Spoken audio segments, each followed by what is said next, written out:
Hello, friends. So, this week is E3 2017, the biggest and best week in video gaming all year round.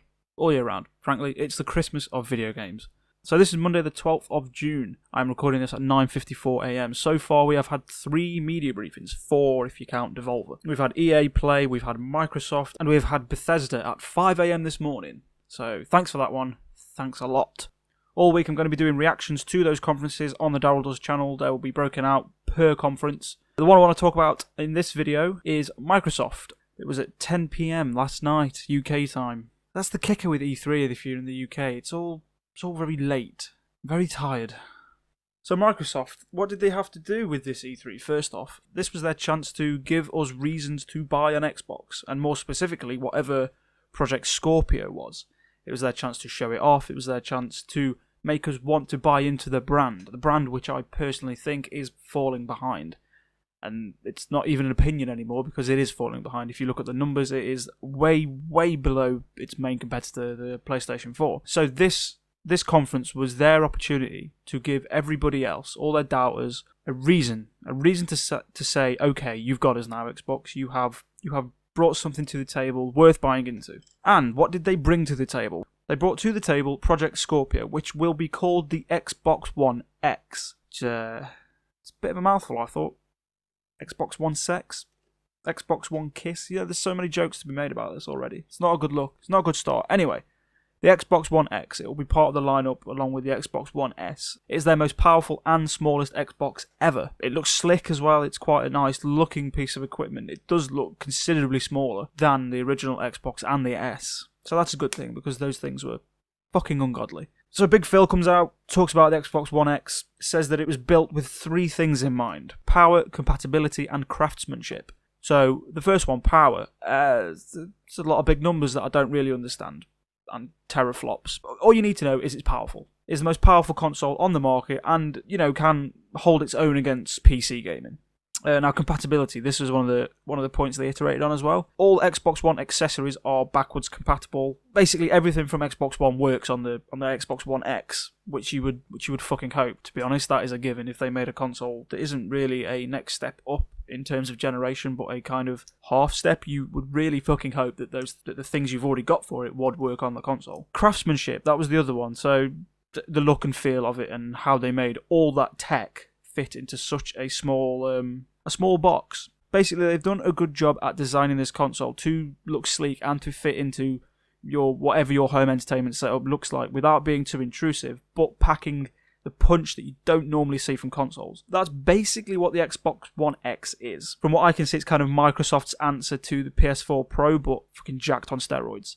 It has 4K, it runs at 60 frames per second, it's apparently supposed to make all the games that you have look a lot better than they do already, which is essentially what the PS4 Pro promised, except this one is probably going to do it a little bit better than that, judging by the power in this console. More importantly, what software is Microsoft bringing to this Xbox One X? What is it giving us to prove how much of a superior console that it is? Well, I will go through some of the 42 games that they brought up. 22 of them were exclusives. That's a big lineup for them. 22 exclusives.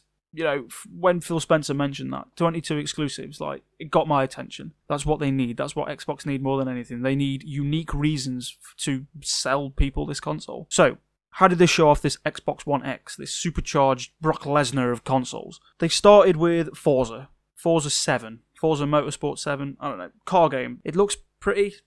Yeah, it's kind of hard to tell what 4K running at 60 frames per second looks like on a shitty YouTube stream, especially when there's no reference. It would have been nice to see side-by-side comparisons because Forza 7 is going to run on Xbox One. You could have done Xbox One compared to Xbox One X just to give people watching it on the internet a better idea of what it looks like. People in the room, I'm sure, got a great idea, but we didn't.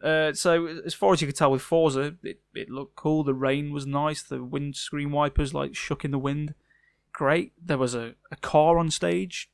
Fucking original from Microsoft there. Seems like every time they announce a motorsport game, there's a car. But to be honest, I couldn't tell the fucking difference between what they were showing me and anything else that I'd seen from Forza Motorsport before. It was hard to convey that message, when you're not in LA, sat in that theatre. So Anyway, those 42 games, what were the rest of those 42 games? Well, don't worry, I'm not going to go through every single one of them because that would be stupid. I've picked just a few of the key games I think that Microsoft brought up. Ones that really piqued my interest and kind of tried to make a point for the Xbox One X.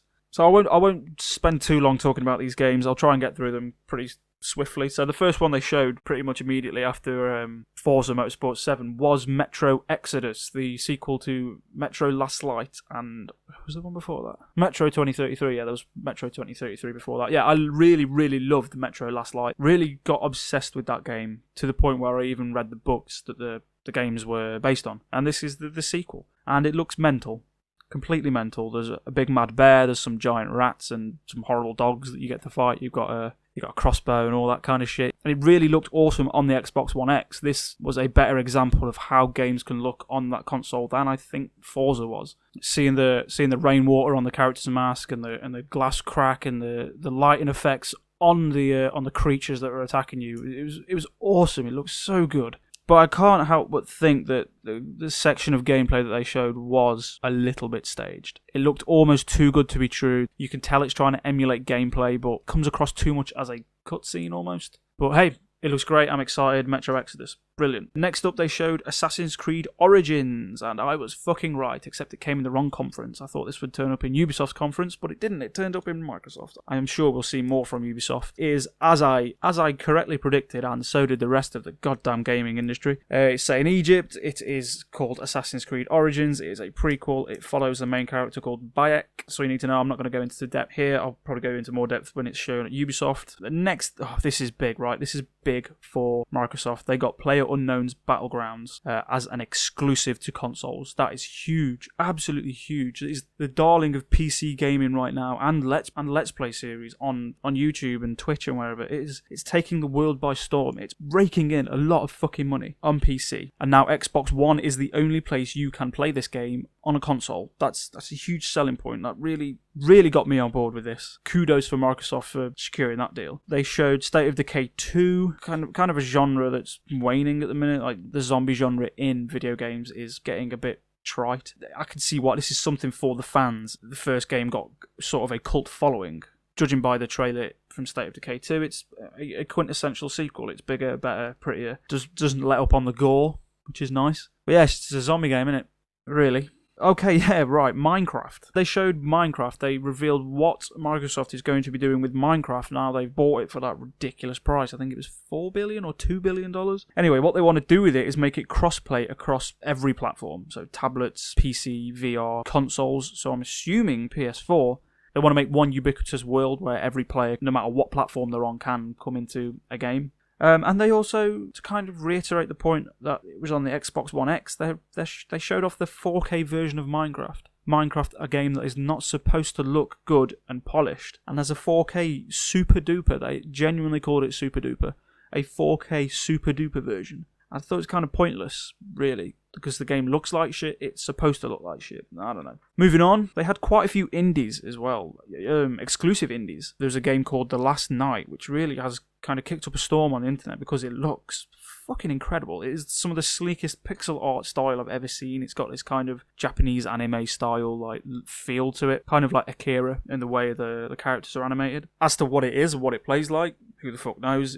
It was quite an ambiguous trailer that didn't really reveal a lot. They also showed off Sea of Thieves, one of their hotly anticipated exclusives, apparently.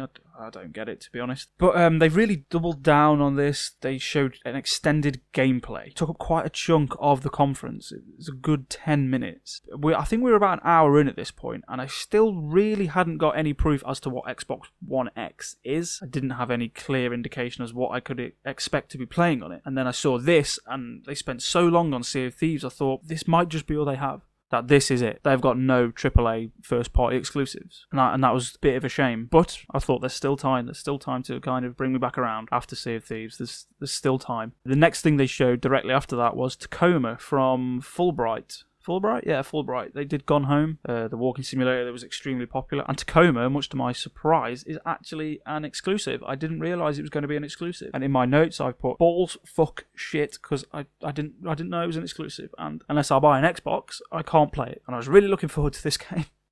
So it's huge. That's huge for them. It's really impressive that they managed to secure Tacoma, because Tacoma is hot property right now, given the history of Fulbright and the developers behind it. Tacoma caught my attention.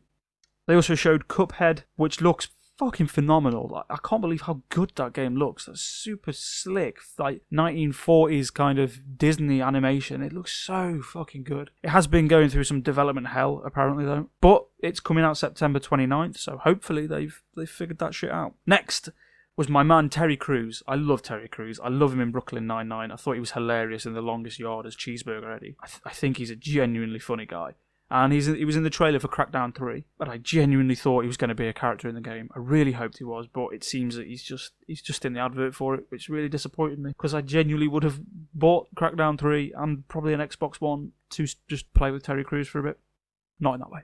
They had an extended look from Monolith of Shadow of War, the sequel to Shadow of Mordor, and it looks absolutely great. One thing that really stood out for me is the voice acting from the orcs and the enemies. It is so good. There's so much humanity behind it, which is funny from such a weird little fantasy creature. There was an orc in it that you turn to your side, and that's a really cool little thing as well. You can turn the enemies to work for you, and one of the characters was called Bruce the Chopper, and you turn this guy, and he was just this Australian sassy lad, and I fucking loved him. It was so funny, so well done.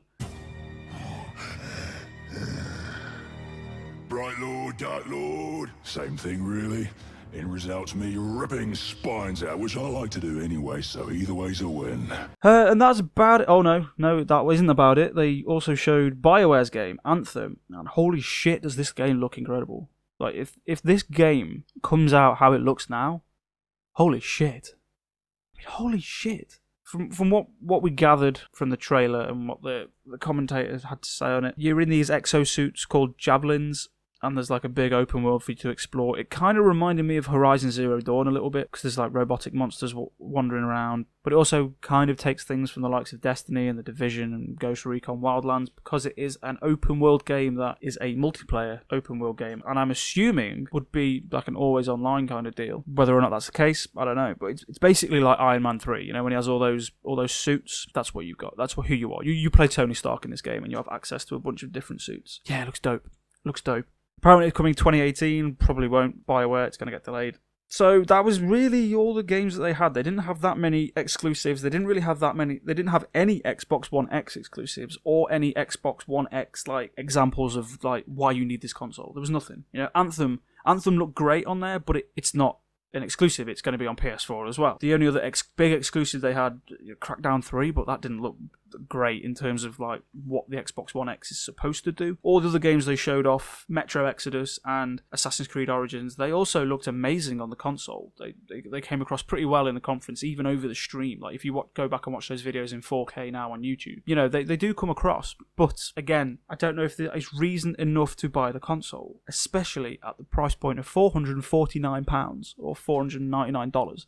That's fucking stupid, especially when you can get the PS4 Pro for $350. It's weird. They gave us more reasons to buy an Xbox One, but not enough to buy an Xbox One X. You know, it wasn't a complete cock-up from Microsoft. You know, they got a lot of good stuff coming, a lot of good games, a lot of interesting games, a lot of games that gave me more reason to want to buy an Xbox One. But of the games that they showed, you know, there's no AAA thing there. Where's their equivalent of Horizon Zero Dawn? Where's their equivalent of God of War, or, you know, the new Spider-Man that's coming, Uncharted, or The Last of Us? There is nothing like that coming from the likes of Microsoft to really convince us to buy an Xbox. The only big exclusives they showed were Crackdown 3, gives a shit, and Forza, really. Probably the next biggest thing they've got is PlayerUnknown's Battlegrounds, because of the crowd that will attract. But apart from that, the exclusives they've got are indies, and indies alone, really. And I'm sorry, but I don't think that is enough to warrant spending £449 on a One X. £200 on an Xbox One S for a couple of indies?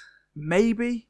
As for the Xbox One X, I honestly think that is a most pointless console I've ever seen. It's so overpowered for very little reasoning. You can have the same experience and the same gameplay on a cheaper console with the games that they were showcasing. You can buy an Xbox One S for like £200, £250. You can play things like Forza Motorsport 7. You can play Anthem. You'll get the same experience. You'll get the same gameplay. You'll get the same story as anybody else. The only good thing that the Xbox One X brings with it is prettier visuals. Again, it's it's the industry's obsession with power over experience. But I'm sorry, for me personally, I cannot justify paying double the price for something that runs a bit better and looks a bit better. Sorry guys, but I'm not on board with that.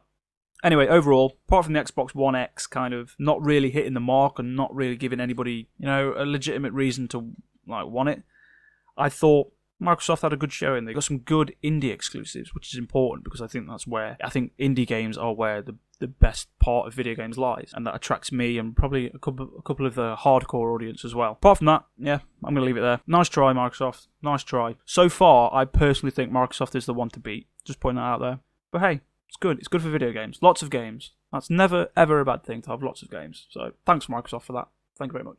So don't go anywhere just yet. In a couple of hours, I'm going to have the Bethesda reaction video up, and tomorrow I'll have Ubisoft and the PlayStation reaction for their E3 conferences. Wednesday will be my reaction to Nintendo's Spotlight thing, and then Thursday, I don't know what will happen on Thursday. We'll come to that when we come to that, but hopefully I'm trying to give you a full week of coverage here, so we'll find out how that fucking nightmare goes. Alright, thanks for listening, thanks for watching, see y'all in a few hours.